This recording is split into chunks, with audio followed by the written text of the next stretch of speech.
Muy buenas tardes para todos, todas, todes que nos sintonizan en esta tarde. Tenemos una mesa de discusión con tres invitados muy especiales que agradecemos muchísimo que nos acompañen, que estén tan interesadas en compartirnos el día de hoy sus trabajos, sus reflexiones y lo que quieran contarnos al respecto de el tema que nos convoca. Hemos realizado esta mesa titulada Movilidades y Pandemia, pero es parte de un ciclo que hemos desarrollado en Corona TV denominado Movernos en la Ciudad, y tienen que ver sus trabajos, sus investigaciones, sus reflexiones con estas inquietudes, ¿no? ¿Qué pasa para que podamos movernos? ¿Qué situaciones se enfrentan a la hora de habitar la ciudad al momento de desplazarnos, de ir de un lado a otro, de estar en el espacio urbano? Y para esta ocasión tenemos a tres invitadas, como les decía, que voy a presentar para que conozcan un poquito de quién se trata. Sandra Tanisha Silva Aguilar, ella es licenciada en Sociología por la UNAM y maestra en Ciencias Antropológicas por la UAM, Iztapalapa. Actualmente es doctoranda en Ciencias Antropológicas, también en la UAM, Iztapalapa, y es profesora de asignatura de licenciatura en Antropología de la UNAM. Sus principales temas de trabajo son la movilidad cotidiana, la espera y el género. Bienvenida, Tanisha. Hola, ¿cómo están? Gracias por la invitación. Gracias a vos. Erandi Barroso es arquigeógrafa. Ella es feminista y miembro de la colectiva Habitar el Deseo, en donde hacemos trabajo juntas. Estudió arquitectura en el Tecnológico de Monterrey, Campus Ciudad de México, y realizó sus estudios de maestría en la UNAM en el campo de análisis, teoría e historia de la ciudad. Actualmente es candidata a doctora en geografía urbana por la misma universidad, y sus áreas de interés han sido de investigación los procesos urbanos contemporáneos, la movilidad cotidiana del género. En sus ratos libres y no tan libres dice que le gusta leer, y especialmente ensayos y novelas. También le gusta el cine, es buscadora compulsiva de podcast y los usa cuando puede como herramienta didáctica. También le gusta nadar, bailar salsa y cocinar. Bienvenida, Arandi. Gracias, Lau, por la invitación. Un gusto estar contigo y con Tanisha y con Samantha. Qué buena mesa. Muchas gracias, Arandi. Y Samantha Gles Almanza, ella es maestra en urbanismo por la UNAM, arquitecta con experiencia en proyectos habitacionales, de espacio público y urbanos. Colaboró en el diseño de lotificación y áreas verdes para condominios. Realizó el diseño del Parque Recreativo Misión San Carlos, ubicado en Corregidora, Querétaro. Laboró en el área de fraccionamientos y condominios de la Dirección de Desarrollo Urbano del mismo municipio. Realizó sus estudios de posgrado en la maestría de urbanismo en el área de gestión urbana y políticas públicas con el tema movilidad y accesibilidad, análisis de los instrumentos de gestión que influyen en el sistema de transporte urbano en la zona metropolitana de Querétaro, donde analizó las formas de la normatividad de los tres órdenes de gobierno que influyen en la toma de decisiones y los instrumentos de transporte urbano en el área metropolitana de Querétaro. Bienvenida, Samantha. Muchas gracias por la invitación y un gusto estar con ustedes. Muchísimas gracias, chicas. Vamos a comenzar. Lo primero que yo quisiera que nos cuenten a todas las personas que se han conectado el día de hoy es qué les llevó a desarrollar estos temas de investigación. ¿Qué fue lo que les capturó de dónde están sus preguntas? ¿Por qué surgieron en esas temáticas y no en otras? Cuéntenos. Tal vez, Tanisha. Bueno, pues yo creo que yo he tenido ahí un recorrido que tiene que ver, yo creo que muchas de nosotras, como con la vivencia, ¿no? Y que la movilidad la atravesamos todas, y todos, ¿no? Y como que inicié al principio con un tema de investigación en la maestría sobre cómo se lograba llegar a Santa Fe y cómo era la movilidad de aquí a Santa Fe. Y bueno, lo fui como desarrollando después para el doctorado. Y fue como muy interesante porque empecé como investigando la idea de los espacios de la espera en los centros de transferencia modal. Y yo tengo como la idea, o he sido como parte de la hipótesis, que estos no son vistos como lugares de paso, sino que se desarrollan una serie de actividades en donde se logra habitar esos espacios y incluso en donde desarrollé ciertas tipologías de espera.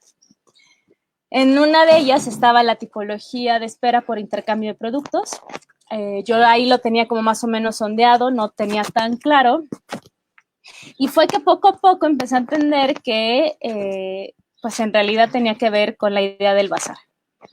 Y vino la pandemia. Y entonces fue como muy complicado porque pues al principio acaté completamente la idea de que uno no podía salir, ¿no? Y conforme me fui dando cuenta con esta tipología de espera y me empecé a meter en internet con un buen de páginas, sobre todo en Facebook y grupos de Facebook sobre bazaristas, pues que en realidad ellas no habían parado. Y bueno, eso me ha llevado como a hacer entrevistas virtuales, también presenciales y pues entender todo lo que se vive al interior del bazar, que tiene que ver también con un trabajo que ahora cobra como un auge, pero que tiene como más de 10 años, ¿no? Yo creo, pero también que pues habla de la precariedad laboral en la que vivimos y que aumenta muchísimo más ahora en la pandemia y que también tiene que ver con el género.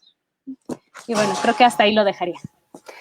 Tanisha, para la gente que no sabe qué es una bazarista o qué es esa actividad, ¿verdad? Por ejemplo, en Costa Rica decimos bazar y es un lugar como una tiendita donde hay de cosas de librería, pero también regalos y papeles. ¿Podrías contarnos como quiénes son, qué son, dónde están o qué es lo que hacen estas personas? Claro, en realidad el bazar es una forma de intercambio que se da a través, puede ser trueque, puede ser venta, puede ser rifa, puede ser subasta de productos. Y es muy interesante porque el intercambio, el primer intercambio se da a través de grupos de Facebook. Es decir, tú puedes anunciar la prenda, ya sea como subasta, por un video, por fotos, y alguien te va a decir, bueno, yo quiero esto. Y después, digamos, como el intercambio físico se va a producir en el espacio público y se produce regularmente en las líneas del metro.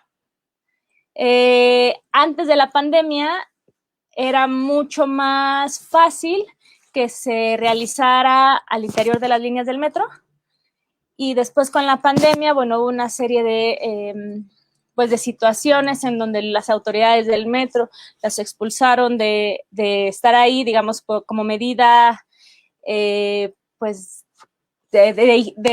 para no tener contagio, pero también, bueno, ha sido una política pública que ha estado desde hace muchísimo tiempo en donde se les retira, ¿no? Perdón, va a sonar mi perro ladrando, parte de la pandemia, solo vino.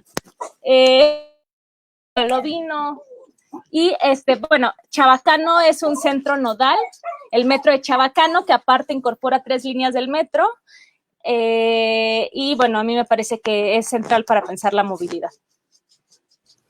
Muchas gracias, Tanisha. En tu caso, Samantha, contanos cuál es tu tema y cómo llegaste a investigarlo. Bueno, pues yo llegué al tema porque aquí donde pues tienen su casa, donde estoy ahorita por la pandemia, pues está muy bien conectado, la verdad. Tengo muy cerca líneas del metro, 2 líneas del metro, diferentes líneas del metro. tengo 2 líneas de trolebús, tengo rutas concesionadas, ¿no? Que camino a la esquina y pues ahí está.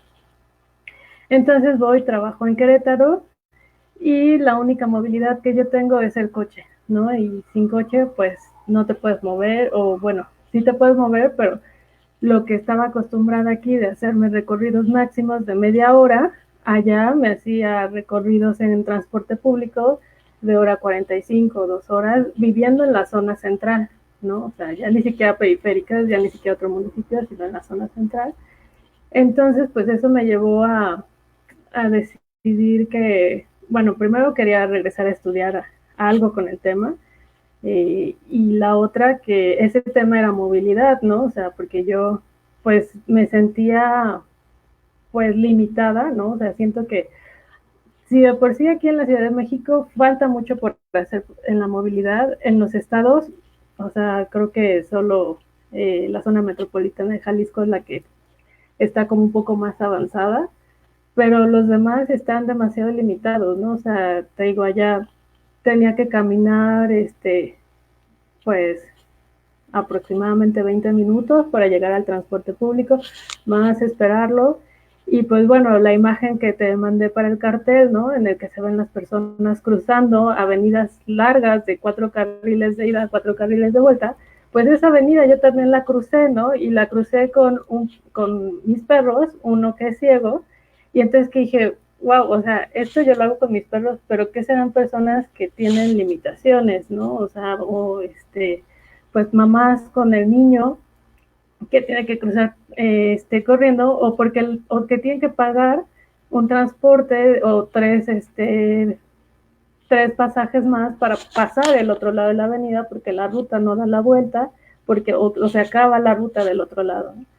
Entonces me di cuenta que también la movilidad no nada más es en el transporte público, ¿no? O sea, la pandemia me hizo ver que la movilidad no nada más es el transporte público, sino que también pues que puedas hacer actividades caminando, que puedas hacer actividades a través de la bicicleta o en monopatines o en patines, ¿no? Las personas también. Pero sobre todo que debes de tener opciones para, ¿no? Y entonces al meterme al análisis de los instrumentos de gestión, veo que aunque la ley de asentamientos humanos aquí en México ya reconoce la figura de zona metropolitana, no dice exactamente cómo tienen que trabajar, ¿no? O sea, cómo los municipios o el Estado tienen que trabajar en conjunto, sobre todo para dar esas oportunidades de transporte y esas oportunidades de movilidad, ¿no?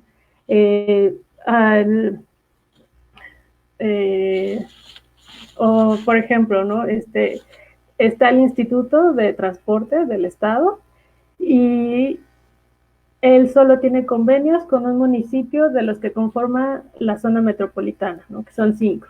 O sea, entonces eso te habla que no hay interés para trabajar en conjunto. Y pues, o sea, también como yo trabajé en el municipio, dije, bueno, o sea, ¿por qué no hay alguien que venga y nos digan, oigan, pues tienen que trabajar, porque muchas veces autorizan fraccionamientos cerrados, condominios cerrados, donde ya te limitan el paso entre un lado, entre un fraccionamiento y otro, o sea, está limitado, y entonces no hay alguien, o sea, o no hay una autoridad mayor, que sí la hay, pero que no hay ese convenio o no hay ese trabajo para hacer ese trabajo en equipo, ¿no? O sea, o ese trabajo entre varias instituciones. Creo que lo que falla mucho aquí es la comunicación y la voluntad política, ¿no? Para trabajar todos en conjunto. Entonces, por eso es que yo me metí a ese tema de movilidad, porque otra de las cosas que me gusta hacer mucho es viajar. Y cuando viajo lo que me gusta hacer es como perderme, ¿no? O sea, así de llegar y decir, ahora tengo que encontrar la manera de yo llegar, o sea, para empezar al hotel, ¿no? O sea, a dejar la maleta o a comer, ¿no?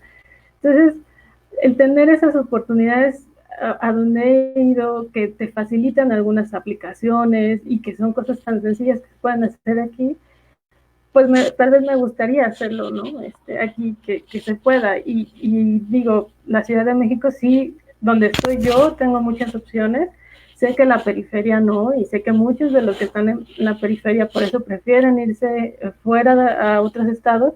Sin embargo, los otros estados que están en desarrollo no cuentan con esa sensibilidad de las personas que están en la toma de decisiones para poder desarrollar nuevas ciudades, ¿no? Que vean por la equidad, ¿no? Que vean por la igualdad. Entonces, eso me llevó a estudiar la movilidad y la accesibilidad en las ciudades. Muchas gracias, Tami. Y Erandi, en tu caso, ¿cómo llegas al tema? ¿Qué estás trabajando en este momento? Yo estoy trabajando accesibilidad de cuidados y lo hago desde el análisis de la movilidad cotidiana, particularmente de mujeres que viven en la periferia de la Ciudad de México. Yo llegué a ese tema de una forma muy orgánica, no ha sido para nada lineal, he ido y regresado, he estado en el mismo lugar y lo he negado, y a veces he estado en otro lugar y también lo he negado, entonces vuelvo. Pero sí, ahora este proceso ha sido, te digo, bastante orgánico, y luego, como dicen, ¿no? O sea, el tema tú no lo escoges, sino el tema es el que te escoge, ¿no? Y sí hay un montón bueno, sobre todo esta parte de movilidad, que ya lo tenía estudiado desde la maestría, ¿no? Había estudiado movilidad cotidiana en una zona rural, rural urbana, en una alcaldía de aquí de la Ciudad de México que se llama Milpalta, pero no tiene mucho que ver con lo que estoy, exceptuando por lo de la movilidad cotidiana, con lo que estoy trabajando ahora. Estoy trabajando en realidad accesibilidad de cuidados. También esta parte de cuidados ha sido una cosa que ha sido también muy orgánica y que ha sido casi desde una posición política, ¿no? En el sentido de no ver o no abordarlo desde una perspectiva que muchas veces la movilidad y el transporte casi siempre se abordan desde esta perspectiva productivista, individual, generalizada. Entonces, la parte de los cuidados es más como una posición política de ver a una cosa más en el aspecto reproductivo, o sea, cómo está afectando el aspecto también reproductivo, cómo está afectando, cómo también somos interdependientes también en la movilidad y en muchas de las cosas que hacemos reproductivas, ¿no? Entonces, esta parte de los cuidados no solo es un aspecto analítico, una categoría que observo, sino también tiene que ver con una posición de vida, una posición política.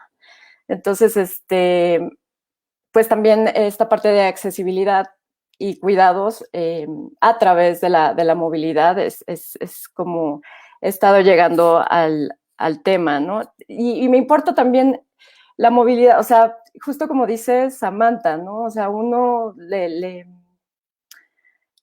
le llega mucho de cómo uno se mueve. Primero se pregunta cómo uno se mueve, y cuando te planteas eso, cuando yo me lo planteé, la verdad es que también me sentí muy privilegiada de dónde vivo, de cómo me conecto, y la pregunta surgió de, bueno, si yo tengo estos privilegios, ¿cómo hacen las personas que no lo tienen? Y ¿cómo hacen las personas que viven en periferia, viven muy alejadas, tienen una condición laboral muy vulnerable?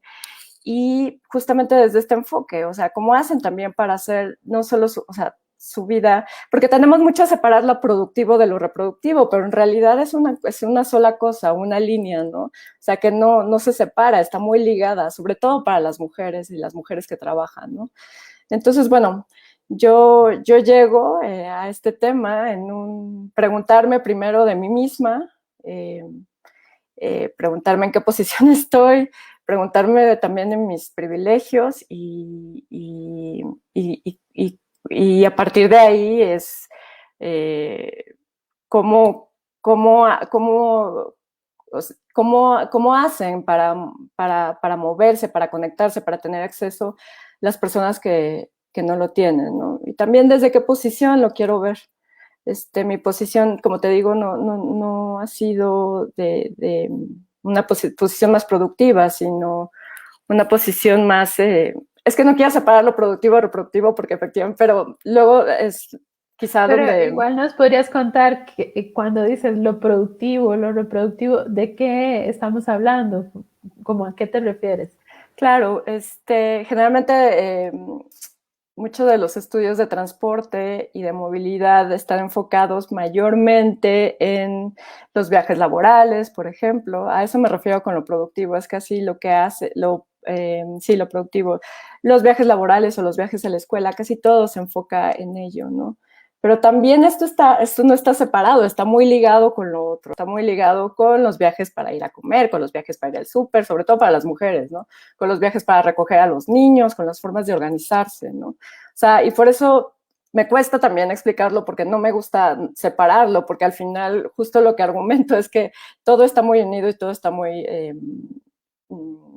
es una cosa que funciona en un espacio continuo, no en un espacio separado de productivo y reproductivo. Y así también hay que ver la movilidad, ¿no? Como una cosa en la que estas dos cosas se juntan para organizarse. Y se ve más, quizá, por lo que las labores que las mujeres han tenido que hacer, que son mayormente las reproductivas, y ahora con la inserción cada vez mayor de las mujeres en el ámbito laboral, pues esto se difumina, o sea, totalmente. Entonces, a eso me refiero con verlo como un continuo, de verlo como algo que se difumina efectivamente, como algo que no es separado, y es justamente para contraponerlo con cómo se ha abordado normalmente este tipo de estudios, ¿no? Uh-huh. Yo quisiera que Samantha nos contara un poco de esta conexión con la política pública, ¿verdad? ¿Qué vínculo hay, qué relaciones existen entre la política, o sea, quienes toman decisiones, decías, y qué se lleva a cabo como proyecto o qué permisos se brindan para ciertos desarrollos, entre comillas, muy entre comillas, de algunas, ¿verdad? No sé, supervías o espacios que van a prometer, ¿verdad? Que todos los carros del mundo quepan, ¿verdad? Porque también hacia dónde está pensado esto de la movilidad. Y de repente pensando también que hay políticos que se vienen a enterar de lo difícil que es viajar en una ciudad tan grande como esta o en muchas de nuestras ciudades en América Latina, ¿verdad? Entonces es muy chistoso, ¿verdad? Que esto que ha sufrido la gente durante décadas, por no decir siglos, lo ven a descubrir algunos políticos en esta pandemia, ¿verdad? Y cerca de año electoral y todo el asunto, ¿verdad? Pero contanos un poco, ¿verdad? También haciendo esta diferencia entre lo político y la política, ¿verdad? Porque de repente puede haber mucha confusión. La gente dice, yo no quiero tener nada que ver con la política, pero todo es político. En realidad, nuestro cuerpo es político, nuestra existencia, nuestras dificultades para movernos o para habitar la ciudad son políticas, ¿no? Pero contanos un poco, ¿verdad? ¿Qué nos podrías decir de esta relación entre la política que existe de planificación y la movilidad? Bueno, yo desde donde lo viví, ¿no? O sea, desde donde lo trabajé, cero conexión, ¿no? O sea, no hay una relación entre instituciones y mucho menos entre órdenes de gobierno para decir, bueno, sí se necesita o se planea una avenida grande, ¿no? En este caso, sí me tocó en una avenida que era parte de 2 municipios y pues todos dijeron, vamos a bajar fondos del fideicomiso, ¿no? Entonces bajaban, pero planeaban una avenida solo para coches, solo para privilegiar el automóvil.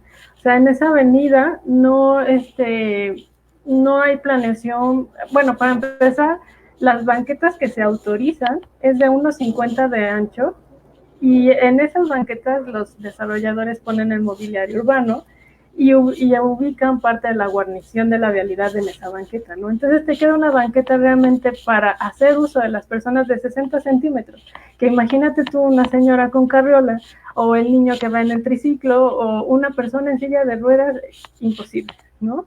Entonces, sí es como falta de sensibilidad de esa parte y de ver solo la planeación como negocio, ¿no? O sea, de yo que voy a sacar más, ¿no? O sea, yo como pues, políticos, sí, también se podría decir que voy a sacar más en mi beneficio, pero no en el beneficio de los demás. Hace poco leía una noticia de el ranking de las ciclovías en las ciudades del país, y pues Querétaro me llamó la atención que estaba bien rankeado, ¿no? Porque pues, sí hay una avenida que se llama 5 de Febrero, que es muy larga y que tiene una ciclovía. Pero si tú vas y estás ahí presente, o sea, encontrarás 2 personas andando en bicicleta, porque uno para llegar ahí, o sea, en una pues, parte tienes que bajar así el cerro, no sé, más de 50 metros, ¿no? Que, o sea, y que no tienes las posibilidades, que si vas a andar por esa ciclovía, no tienes una sombrita, ¿no? O sea, estás pedaleando ahí a rayo de sol de Querétaro con temperaturas más allá de 30 grados centígrados en épocas de calor, que dices, o sea, a esta hora nadie ahí circulando en la bicicleta. Entonces, sí hay como esa falta de sensibilidad de decir, bueno, no nada más para comunicarme con el transporte, sino para comunicarme con los desarrolladores y decir, vamos a hacer algo mejor, ¿no? O sea, porque se puede, o sea, y porque yo creo que habría mucho más ganancia, si los desarrolladores también le entraran a la parte de, oye, te voy a dejar un mejor espacio público, ¿no? Te voy a dejar un espacio donde puedas tener tú una CETRAM o puedas tener tú espacios donde la gente pueda juntarse para ciertas actividades, ¿no? Entonces, pues no, o sea, ahí sí falta esa sensibilidad, falta ese, pues ver como que crear ciudades inclusivas, crear ciudades equitativas es muy fácil, ¿no? Siempre y cuando haya voluntad, y creo que pues también la ciudadanía es la que se debe de involucrar más, ¿no? O sea, me queda claro que, o sea, a mí me pasó estando del otro lado del escritorio, que decía, bueno, o sea, yo también quiero mejorar o quiero que se autoricen mejores proyectos. A veces no se podía porque pues ellos ya traen un esquema de negocio también, ¿no? Entonces yo creo que el negocio no debe de estar peleado con mejoras, o sea, no debe de estar, y creo que sí, pues sí, o sea, si conoces un poco más o tienes la sensibilidad de conocer un poco más o más allá de ti, más allá de tu persona, pues creo que se pueden crear muchas mejores cosas y todos pueden ganar. Pero al fin de cuentas pareciera que no es solo construir los proyectos, ¿verdad? Porque lo que dices de la ciclovía me parece un ejemplo interesantísimo, ¿verdad? Cómo se crea infraestructura en aislado, ¿verdad? Que no lleva a ningún lado o que lleva de un punto a otro, ¿verdad? Porque como lo importante es que decir hay tantas ciclovías o hay tanta, ¿verdad? Tantos kilómetros, en realidad eso se reporta en kilómetros. Y ahí se rankea, ¿no? Porque también existe toda esta mercadotecnia de ciudades, ¿no? En torno a ¿verdad? Qué tan móviles o qué tan inteligentes, incluso se usa este apelativo de las ciudades inteligentes y no sé qué. Y cuando están cada vez más desconectadas de la gente, y por eso me gustaría preguntarle tanto a Tanisha como a Erandi, ¿cómo es esa experiencia de las personas con las que ustedes han trabajado en cada uno de los casos? Antes, durante y en este momento de pandemia, ¿no? ¿Qué les han contado sobre sus recorridos? ¿Qué situaciones se dan? Tal vez, Tanisha, que nos cuentes en torno a una movilidad ligada al trabajo, y Erandi haciendo énfasis como en esta idea de accesibilidad también. Tanisha. Sí, antes de desarrollar eso, a mí me gustaría hablar es súper interesante cómo todas hablamos desde un conocimiento situado, ¿no? Es decir, la movilidad se encarna en el cuerpo, ¿no? Y también cómo esto que decía Samantha, es que en realidad digamos como que las políticas públicas a veces se piensan desde sinónimo de transporte, ¿no? Y la movilidad no es sinónimo de transporte, ¿no? va mucho más allá. Justo ahorita Laura decía algo como, bueno, sí, la movilidad sería este desplazamiento no solo físico, sino también virtual, emocional. O sea, implica muchísimas cosas más allá de generar políticas aisladas, ¿no? Y cómo, si pensáramos en políticas concatenadas, nos beneficiaría. Y bueno, ahora sí, a lo de mi tema, pues fíjate que yo como que me gustaría desarrollar esta idea de el espacio público, ¿no? La disputa por el espacio público, que creo que también Samantha lo ha tocado un poco, ¿no? En torno a las banquetas. ¿Quién tiene el derecho a la banqueta? También habla de quién tiene derecho a la ciudad. Pues pensaba mucho en cómo estas mujeres, porque aparte son mujeres que se dedican a hacer estos trueques y bueno, por ahí de un mes para acá se vino un boom sobre ellas en redes sociales. Primero, hay que decirlo, primero como denostando ese trabajo, ¿no? Haciendo como burla y mofa de estas mujeres y se les decía como nenis y ellas se han apropiado también de ese nombre, ¿no? Para decir, bueno, sí somos nenis, pero... ¿Por qué nenis? ¿Por qué esa palabra?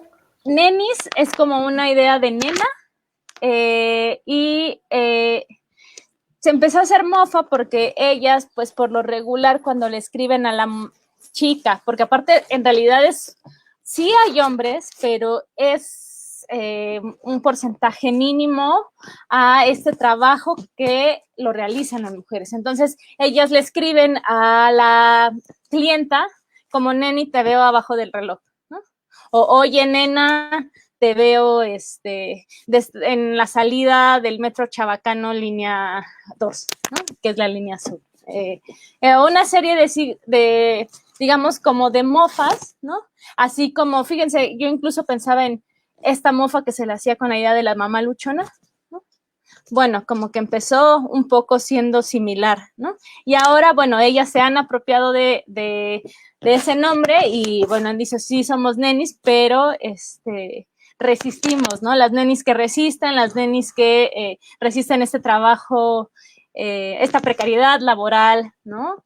Que a partir de vender ropa, porque aparte lo que se vende por lo regular es ropa que se le conoce como de paca, es decir, ropa ya sea de segunda mano o que son saldos de tiendas y que ellas consiguen a un precio como muy barato y lo revenden de alguna u otra manera, aunque el costo es muy bajo también.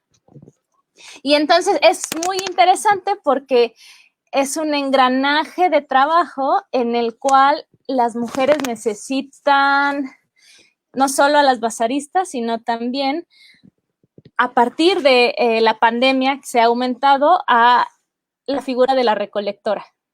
Y es una mujer que también puede ser parte del bazar o que solo se dedica a la recolección y que si tú no puedes ir por tu prenda el sábado, porque se reúnen el sábado entre 12 y 4 de la tarde al metro Chabacano, estas mujeres te lo llevan y te lo acercan a la línea del metro más cercana que tú elijas, en otro horario por un cierto costo extra, ¿no? Entonces, fíjense cómo la movilidad es muy importante para pensar también el trabajo, ¿no? Esto que decía Erandi, como entender el trabajo a partir del enfoque teórico de la movilidad, ¿no? Es decir, como observarlo a través de los lentes de la movilidad y ha sido como un problema con las autoridades del metro y también de la delegación porque por el mes de septiembre al parecer como que fueron expulsadas. Y a partir de eso se hicieron una serie de protestas en donde ellas decían, bueno, nosotros solo estamos vendiendo, ¿no? Y bueno, hay como otra serie de argumentos en donde ellas dicen como, en realidad, lo que les molesta a las autoridades es que nosotros no pagamos como los vendedores ambulantes, ¿no? No damos como un porcentaje, ¿no? Entonces, como que la disputa por el espacio público sigue estando ahí. Y también algo importante señalar es que frente a toda esta precariedad laboral y aunque no nos guste, digamos, como pensarlo, en realidad, pues sí, hay como privilegios también, ¿no? De quién se pudo quedar en su casa y quién no se pudo quedar en su casa y siguió trabajando, y es el caso de estas mujeres que durante toda la pandemia, pues han seguido vendiendo, comprando y sosteniéndose.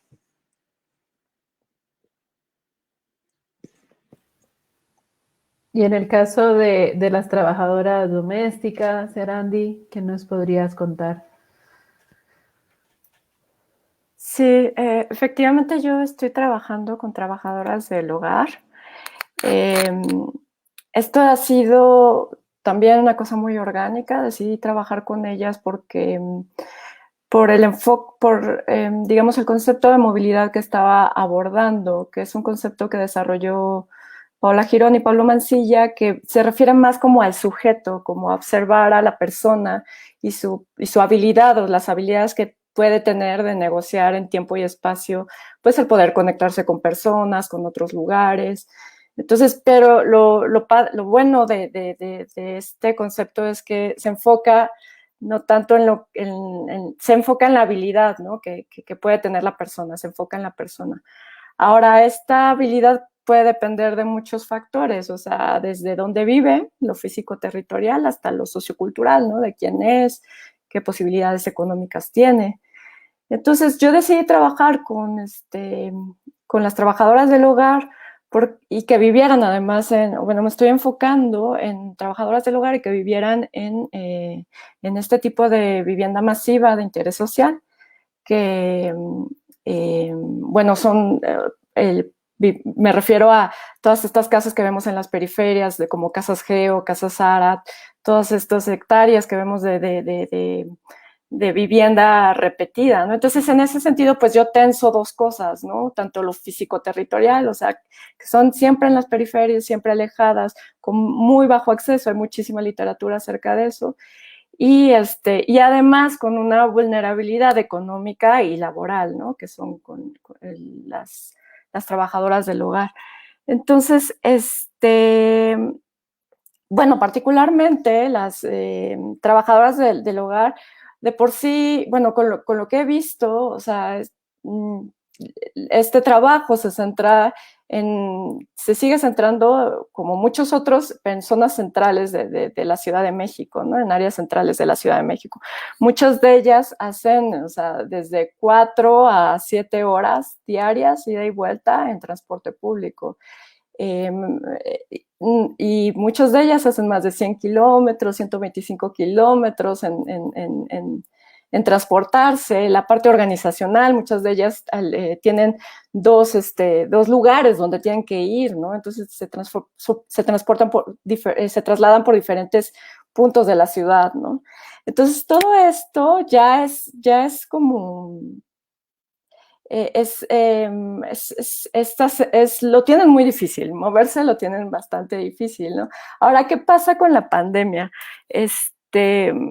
Bueno, a decir que además, porque esto es una parte importante, o sea, pasan tantas horas en transporte público, tantas horas trasladándose, que eso define casi todo, prácticamente todo de su vida, o sea, desde las rutinas, a qué hora se levantan, 4:30 de la mañana, para poder, o sea, si viven en estas viviendas, pues tienen que salir súper temprano, porque si no les toca todo el tráfico, entonces se levantan 4:30 de la mañana para salir a las 5, que quizá no les toque tanto el tráfico, de toda la carretera, por ejemplo, de la México-Pachuca, que es donde están estas viviendas, o concentradas muchas de estas viviendas en Tecámac, Zumpango. Entonces, bueno, ya es muy, muy, muy difícil, ¿no? Muy difícil moverse. ¿Qué pasa con la pandemia? En primer lugar, pensar también en lo laboral, ¿no? O sea, muchas de ellas se quedaron sin trabajo. Los empleadores decidían que ya no era necesario porque ellos estaban ahí, entonces muchos de ellos decidían, o por no arriesgarse también, porque ellas obviamente se tienen que trasladar en transporte público, entonces pensar en ellas, muchas de ellas se quedaron sin trabajo, desafortunadamente, y considerando que además es un trabajo muy vulnerable. Ahorita, bueno, no tienen seguro social. Entonces, ahora sale un protocolo del IMSS que es, los números son muy, muy ridículos. El 0.06% de las trabajadoras del hogar, o sea, han entrado en este protocolo porque los empleadores no quieren darles este servicio, ¿no? Esta seguridad social.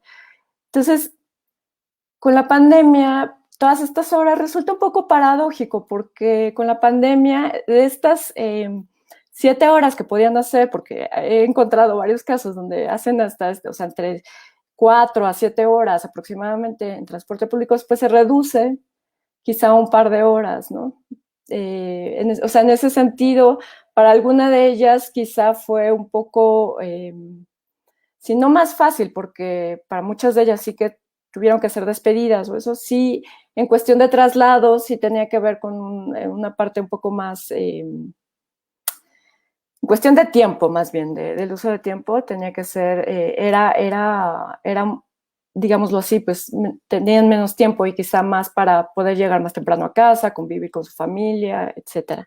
Entonces resulta paradójico, hay estos contrastes y y bueno, sí, siempre hay que verlo, o sea, como que hay que enfocarse en qué tipo de población específica estamos viendo, porque muchas veces tendemos sobre todo cuando se hace política pública o política de transporte, a generalizar, ¿no? Y, y bueno, también lo que estamos hablando, o sea, muchos de los que se mueven vienen del Estado de México a la Ciudad de México y cerca del 60% me parece, bueno, no me parece, es que pertenecen al sector informal, ¿no? O sea, y se está pensando para otras personas, no se está pensando quizá para los más vulnerables, que creo que pensarlo de esa manera convendría a todos. Convendría a todos para hacer una política pública más eficiente, porque finalmente o sea, los más vulnerables son mayoría. O sea, una política pública más eficiente, y tanto de transporte público como, en mi caso, de vivienda, ¿no? O sea, esto que hablaba Tanisha, ¿no? De pensar las cosas de la movilidad no solo como transporte, sino como un enfoque para ver otro montón de cosas. En mi caso, yo lo que estoy viendo es la vulnerabilidad laboral, la parte de los roles de género, cómo se administran, o sea, cómo se van distribuyendo, la parte de la accesibilidad, incluso la parte de las políticas públicas de vivienda, ¿no? O sea, todo esto a través de este enfoque que puede resultar muy útil para ver un montón de situaciones urbanas que a veces luego con otros enfoques no los observamos, ¿no? Es bonito porque pensar así la movilidad, eso hace como que lo veas como un continuo todo, como algo más, no tan separado, sino más relacionado, eso, relacional, sí. Claro, y recuerdo a inicios de este año que ocurrió un incendio en el metro de la Ciudad de México y este acontecimiento puso en evidencia muchísimo de lo que cada una acaba de indicar, ¿verdad? Tanto el tema de políticas, la no inversión para renovar equipos, ¿verdad? Cómo se atendió la emergencia y el momento posterior, porque varias líneas estuvieron detenidas y creo que todavía hay algunas que no están funcionando al 100%. Luego el tema de cómo se afectó la población trabajadora que no se detuvo en esta ciudad porque la pandemia no detuvo muchísimas actividades económicas y por supuesto la necesidad de trabajar para sobrevivir.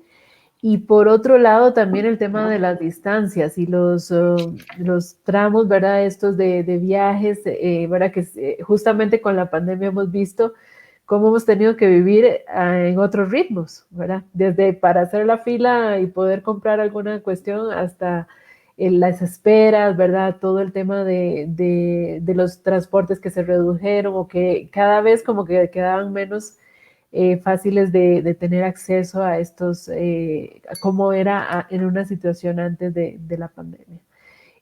Yo quisiera como que vinculemos esto que están conversando cada una con la pregunta que nos hace Angélica al chat. Angélica Bautista, que le mandamos un gran saludo. Nos dice, hola a todas, qué gusto saber estos temas tan importantes. Una pregunta, estos estudios sobre movilidad, ¿cómo pueden ser parte de un análisis colectivo? Porque parecen temas súper cotidianos, pero muy innovadores en cuanto a su investigación. Entonces ella se pregunta que, como decía Sam, cómo la academia, la comunidad, el gobierno pueden o podemos intervenir. Entonces, ¿cómo pensaríamos tal vez esa conexión entre las diferentes dimensiones de la problemática, ¿no? Quienes toman decisiones, quienes podemos presionar políticamente, decía Sam, todo el tema de la organización ciudadana, qué sé yo, los partidos políticos estarán por ahí, está el tema del mercado que impone también su propia agenda, los autos, ¿verdad? Todo este tema de la velocidad, de ir cada vez más rápido. Pero también estos grupos, no sé, incluso que puede haber algún tipo de colectivos, asociaciones, toda la parte de organización más popular que ha ido como posicionando algunos temas. Entonces, si quisieran hacer referencia como a estas conexiones o desconexiones a propósito de las movilidades y las redes, que puede haber en tema de cómo funcionan estos sistemas para moverse. Sami. Bueno, yo lo que he visto ahorita con el tema de la pandemia es que hay muchos colectivos, ¿no? O sea, ahora que me he tenido tiempo de estar como más pues en internet y ver Twitter, Facebook, ¿no? Sigo o soy parte, sigo más bien colectivos que apoyan a la bicicleta, que apoyan la movilidad sustentable, y pues siento que son una manera de ejercer presión en lo político, ¿no? O sea, este tipo de organizaciones o de organizarse, tal vez uno podría involucrarse, por ejemplo, cada año que sale el presupuesto para las delegaciones, bueno, las ahora alcaldías o colonias, claro que de eso hay muy poca información y más bien uno tiene que estarla buscando, ¿no? Estarla, sí, buscando en las redes, porque a mí solo me llegó un papel, ¿no? De una política de una diputada local, pues para ver en qué se podía gastar el dinero, ¿no? En esta colonia. Me llamó mucho la atención porque dije, wow, o sea, eso nunca lo había visto en mi vida, pero creo que hay muy pocas personas, y de hecho yo se lo quité a un vecino que él no quería participar y yo así, oiga, ¿de qué es el papelito? ¿Qué es lo que le están entregando? Entonces, falta como, yo creo que esa parte de ciudadanos o de ciudadanía o de que uno sea el que busque, más bien la información que busque, meterse a este tipo de colectivos, o pues si no crearlos también, ¿no? O sea, creo que ya estamos viendo que hacer una colectiva como en la que participamos, pues es como, pues, pues sí, o sea, juntar personas que tienen el mismo deseo de mejorar algo, ¿no? Entonces, claro que de ahí llevarlo a lo político, pues sí, pues siento que hay que trabajarlo, pero sí es posible. O sea, pero sí es como desde el mismo interés de las personas, o sea, desde el mismo darte cuenta de cómo vives, ¿no? Como decía Tanisha, ¿no? Desde tu posición, cómo vas haciendo la movilidad parte de ti, y que todo lo hemos vivido así, ¿no? O que todos lo empezamos, o todas lo empezamos a estudiar así, porque pues es lo que, de nuestra experiencia, lo que podemos encontrar, lo que podemos buscar y lo que podemos mejorar, ¿no? Creo que es lo más, o sea, no tendríamos que descubrir el hilo negro porque pues ya lo vivimos, porque lo estamos viviendo también, ¿no? Entonces creo que pues eso sería como pues uno acercarse a participar más. Súper, Sami. Dani. Claro, o sea, sin duda creo que hay una desconexión, ¿no? Entre incluso la academia, las políticas públicas, los partidos políticos, y que justo nos lleva a nosotros a pensarnos y repensarnos todo el tiempo dónde estamos, ¿no? Yo como que personalmente pensaría, bueno, en que nosotros nos conocemos porque hemos trabajado con la doctora Paula Soto Villagrán y pues hemos como hecho algunos estudios pues ligados, por decir, con la CEMOVI, con la Secretaría de Movilidad, con InMujeres y con el sistema de transporte metro, ¿no? Para pensar la seguridad y la movilidad de las mujeres, la accesibilidad de las mujeres. Y eso es interesante porque también nos ha permitido, implementamos como ciertas herramientas, pues que no son tan utilizadas a veces, más allá de una encuesta, ¿no? Hicimos etnografías móviles, es decir, que acompañamos a las mujeres en el metrobús, ¿no? Durante su recorrido, y les íbamos preguntando ciertas cosas, íbamos observando, bueno, Erandi no me dejará mentir, ¿no? O sea, cómo se van moviendo con 3 niños, una maleta, todo como el problema que implica no solo tener más vagones, ¿no? Como voy, sino como que va más allá de eso. Y también como pensar en cosas que a veces, por decir, creo que también nosotras platicábamos en algún momento como de, es que no sirve de nada pensar en estas ciudades tecnológicas ahora, ¿no? Sí, bueno, la mitad de la población no saca su celular, o sea, ¿de qué nos va a servir tener internet si las personas no sacan su celular por miedo a que se los roben, ¿no? Como una serie de circunstancias que también nos sitúan, o el caso a mí me parece que la CEMOVI ha hecho un gran esfuerzo, por decir, con esto de la ciclovía en la Ciudad de México, en Insurgentes, pero también pues pensar en otras áreas, ¿no? ¿Cómo le hacemos con las personas que justo como las trabajadoras del hogar que trabajan con Erandi, que se mueven distancias enormes y que yo dudo que podrían usar una bicicleta durante todo ese lapso, ¿no? Entonces, pensar en políticas enfocadas a pensar en las personas con mayor vulnerabilidad, ¿no? Como bien lo relataba Erandi. Y bueno, creo que eso es lo que yo podría como decir. Gracias, Tanicha. Erandi. Es que intentaré no repetirme, pero me inscribo en casi todo lo que dijo Samantha y Tanisha. O sea, quizá lo primero que podríamos hacer, y creo que lo estamos haciendo, y es importante, primero visibilizar el montón de maneras de hacer. Es importante porque luego las generalizamos y pensamos que solo hay una manera de moverse, y para eso para eso a partir de eso se hacen las políticas de transporte, ¿no? O sea, pensamos que solo hay una y se generaliza, pero hay un montón y hay que pensarlas también, y sobre todo, y para pensarlas hay que visibilizarlas. Entonces, desde ahí creo que nuestro trabajo, Tanisha viendo las bazaristas, yo en la movilidad de las trabajadoras del hogar, o sea, es importante lo primero visibilizarlo. Lo segundo creo que se puede hacer es generar conexiones con quien les importe, ¿no? O sea, buscar estas asociaciones civiles, que se preocupen por estas personas, porque también las hay, ¿no?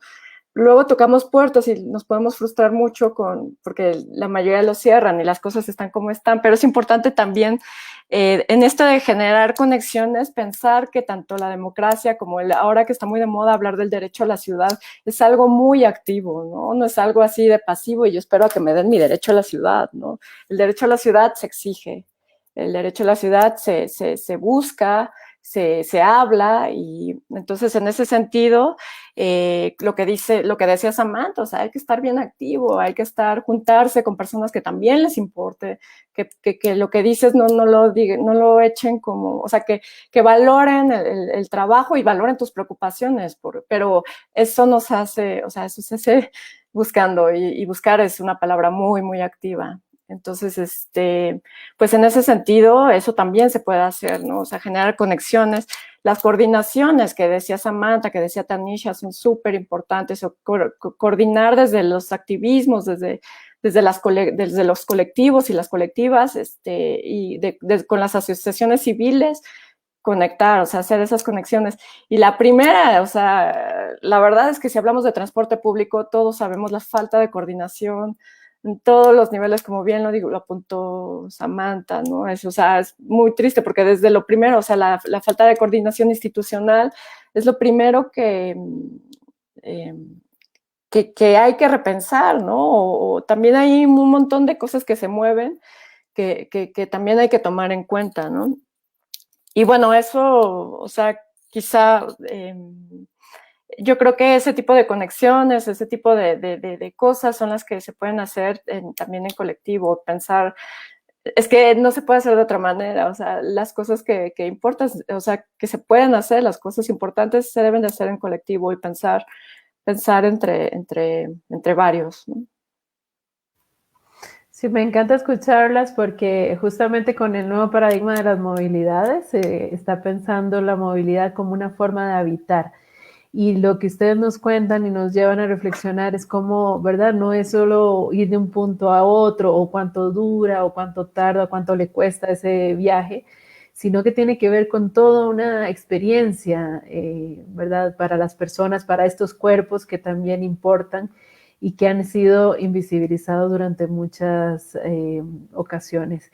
Yo quisiera invitarlas a una reflexión final, a unas palabras que nos quieran compartir, algo que ustedes digan, no me quiero ir sin contarles esto o sin, ¿verdad? Puede ser una anécdota, puede ser alguna reflexión más metodológica, como gusten, invitando un poco también a posicionarse, ¿verdad? Vamos a tener en próximos días, semanas, algunos colectivos de estos que mencionen, colectivos y colectivas que han estado trabajando diferentes temáticas y empujando causas, ¿no? De denuncia, también levantando la bandera de la indignación ante las muertes, por ejemplo, en carretera de ciclistas, y otras situaciones de atropellos y, verdad, no solo atropellos físicos, sino también atropellos políticos, ¿no?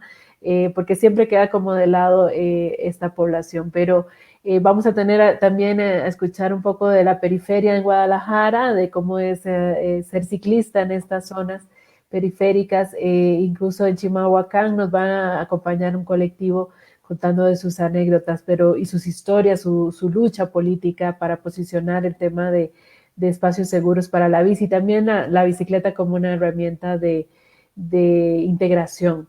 Pero eso va a ser próximamente. Yo solo quisiera dejarles un espacio para que nos cuenten eso que ustedes quisieran decirnos para cerrar. Samantha, ¿podrías? Ok, bueno, ya ahorita escuchando hablar a Tanisha y escuchando hablar a Erandi, bueno, primero con Tanisha que habla de las bazaristas, pues comentarles que ya ahorita pues por la situación de terminar la maestría, de estar en esta época pandémica, ¿no? Y de mandar currículums y decir sí, pero ahorita estamos parados y demás, pues bueno, me puse a realizar trufas, ¿no? Y entonces pues ahora ando también en mi bicicleta pedaleándole para entregarlas, ¿no? Entonces, pues bueno, eso, o sea, me resuena, ¿no? Digo, pues sí, o sea, encontramos la manera de movernos, la manera de cambiar y la manera de hacer algo diferente, pero eso también me pone, cuando salgo a andar en bicicleta, me pone a ver qué fallas hay, ¿no? O sea, dónde se pueden mejorar cosas o por qué de una avenida a otra hay una limitante, o sea, bueno, no limitante, sino que está delimitado más bien el carril, como es Insurgentes, como es Patriotismo, como es Revolución, y División del Norte, pues ya hasta quitaron la ciclovía, ¿no?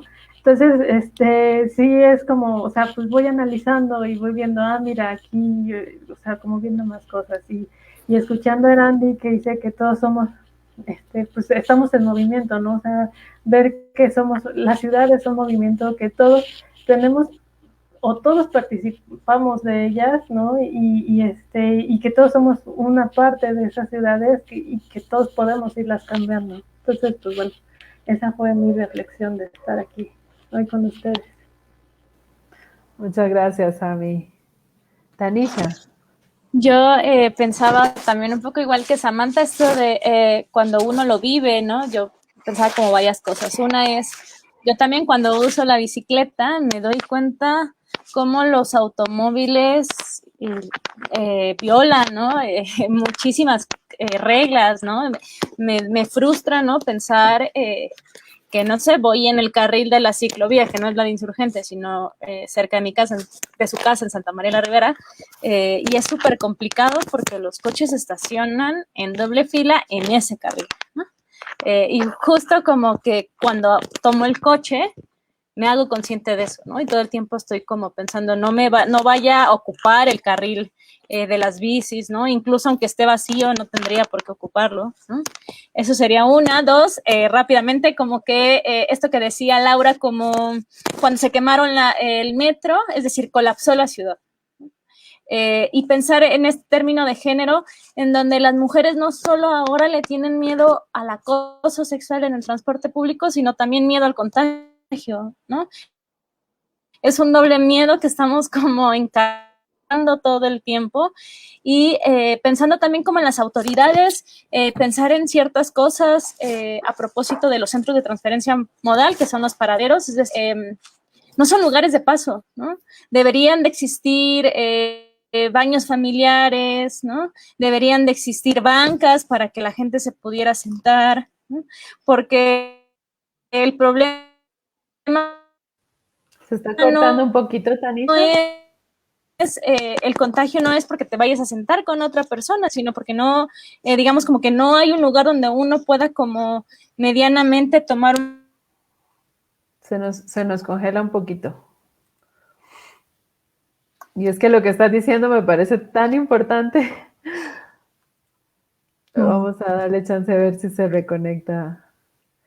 No sé si quieres ir avanzando, Erandi, mientras se conecta Tanisha y que nos pueda recuperar estas reflexiones que estaba haciendo justamente sobre la experiencia del ser mujer en una ciudad, que al tema de movilidad también se ve marcado por estas corporeidades, ¿no? Por estas diferenciaciones y las desigualdades que ya de por sí vivimos en otras áreas de la vida. Recuerdo mucho en el trabajo de Randy el tema de cómo acompañarse, ¿verdad? En algunos tramos por la inseguridad que se siente, sobre todo si se sale a las 4:30, 5 de la mañana, ¿no? Esa inseguridad. Tanisha, que te decíamos que se nos iba y estabas haciendo una reflexión súper valiosa de la política que piensa estos CETRAM como un lugar de paso. Y en realidad deberían estar equipados con una serie de cuestiones en razón a las necesidades de lo que ahí también ocurre. Nos hablabas de los baños familiares, de las bancas. Si quieres continuar ahí, ahí quedamos. Bueno, sí, nada más rápido, como que al final la gente pues sigue utilizando esos lugares, los habita, ¿no? Hay lugares para que las mujeres puedan ir, o sea, los baños cuestan y aparte tienen torniquetes. Piensen en una mujer que lleva a sus hijos, que lleva maletas, ¿no? Como muchísimas cosas que van más allá de poner más como convoys, que vamos, no los necesitamos, pero también necesitamos otras cosas. Claro. Una persona con discapacidad no entra a esos baños. Y nadie se pregunta, ¿y dónde van? ¿A dónde pueden ir? Si no pueden utilizar los baños públicos siquiera. O esto que siempre digo yo, no hay botes de basura. En una ciudad en donde la gente hace una movilidad multimodal, ¿no? Y en donde antes, pero también sigue estando en la pandemia, la gente compra cosas por las necesidades, digamos, de alimento, comen en ciertos como momentos de su movilidad y no hay botes de basura. Con eso cierro. Muchas gracias, Tanisha. Erandi. Pues quizá yo estaba pensando en lo importante que es pensar en las diferentes movilidades, ¿no? Porque cuando pensamos en las diferentes movilidades, pensamos en las diferentes formas de experimentar la ciudad. Y son formas bien diversas. Y esta experiencia que como lo estabas reflexionando hace rato, empieza desde el cuerpo de todas y todos. Y entonces, y sin embargo, se hace, o sea, muchas de las políticas públicas especialmente de vivienda, que es donde y de transporte, que es donde yo me enfoco, se hacen para un solo cuerpo, para un solo uso, y, y se olvida de los demás, ¿no? Entonces, eso, quizá una invitación a pensar que todos estamos en movimiento, a pensar que incluso o sea, esta parte que les decía de lo activo, eso también es movimiento, ¿no? A pensarnos todos en movimiento y a pensar en los movimientos de las demás personas, porque es pensar también en la experiencia de vivir la ciudad. Y eso lo complejiza todo, no en un mal sentido, sino en el sentido de entender mejor cómo se vive. Y eso, con esa reflexión quería terminar. Muchísimas gracias, compañeras. De verdad que es un gusto escucharles, que compartan con la gente que se ha conectado el día de hoy y con quienes van a poder escuchar el programa después, estas reflexiones que me parecen vitales. Y qué bueno también las preguntas que nos generan, ¿no? Esas investigaciones sin duda se están preguntando por cosas que de repente se daban por obvias, ¿verdad? Es que moverse es trasladarse, pues no, el día de hoy creo que ha quedado más que claro que es mucho más allá es una experiencia muy compleja, muy complicada, muy amplia, pero que pasa y atraviesa a ciertos cuerpos de formas diferenciadas, como decía Erandi hace un momento. Agradecerles muchísimo por su tiempo, por su escucha, por su presencia y por su trabajo también, porque creo que es de destacar que estas investigaciones nos están arrojando información que no conocíamos, que no teníamos antes, y sobre todo en función de la visibilización. Por ahí lo mencionaban ustedes también con sus reflexiones. Nos vemos en la próxima ocasión con otra de las mesas que les vamos a traer nuevos temas. Les agradezco muchísimo y que tengan una excelente tarde. Muchas Chao, gracias. chicas. Gracias. Bye. Cuídense. Abrazos. Igual.